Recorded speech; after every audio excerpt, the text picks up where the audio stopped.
BRS అధినేత కేసీఆర్కు జాతీయ కిసాన్ కాంగ్రెస్ కోఆర్డినేటర్ నీలం రమేష్ కౌంటర్ ఇచ్చారు.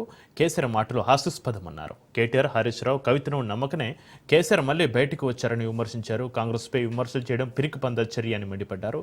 ప్రజలపై చిత్తశుద్ధి ఉంటే అసెంబ్లీకి రావాలని సవాల్ విసిరారు.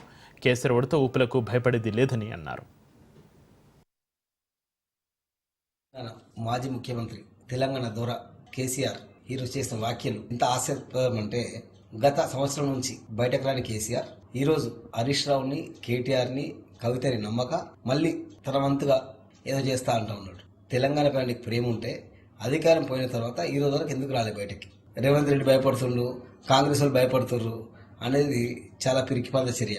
కాంగ్రెస్ కార్యకర్తలు భయపడి ఉంటే ఆ రోజు ఆ 10 సంవత్సరాలు అధికారం ఉన్నప్పుడు కూడా కాంగ్రెస్ కార్యకర్తలతో కలిసికట్టుగా ఉండి నిన్ను ఓడించి ఫామ్ హౌస్ పంపించారు. అది మర్చిపోవద్దు కేసీఆర్. అదే రకంగా కేసీఆర్ గారు అనే వాళ్ళము ఈరోజు కేసీఆర్ అనే పరిస్థితి తెచ్చుకున్నాం. రేవంత్ రెడ్డి 100 సార్లు చెప్పిండు. ఏమని చెప్పిండు? నీ ఎక్స్పీరియన్స్ అంతా మాకు చూపెట్టయ్యా, నువ్వు రా, కలిసి పని చేద్దామని చెప్పిండు. విన్నావా? వినలే. ఏమనంటే ఇప్పుడు ఏమంటున్నావు? నేను ఇస్తే గట్టిగా ఉంటుంది అంటావు. మాకు అర్థమైంది. నీకు నువ్వు ఎప్పుడు గట్టిగా ఇస్తావు, ఎప్పుడు మెల్లగిస్తావు అన్ని చూసే ఇక్కడ దాకా వచ్చినాం. ఏ కార్యకర్త కానీ ఎవరు కానీ నీకు భయపడేది లేదు. మేమందరం అదే కోరుకుంటున్నాం. రా, బయటకు రా, వచ్చి ప్రజల్లో తెలుసుకుందాం తెలంగాణ.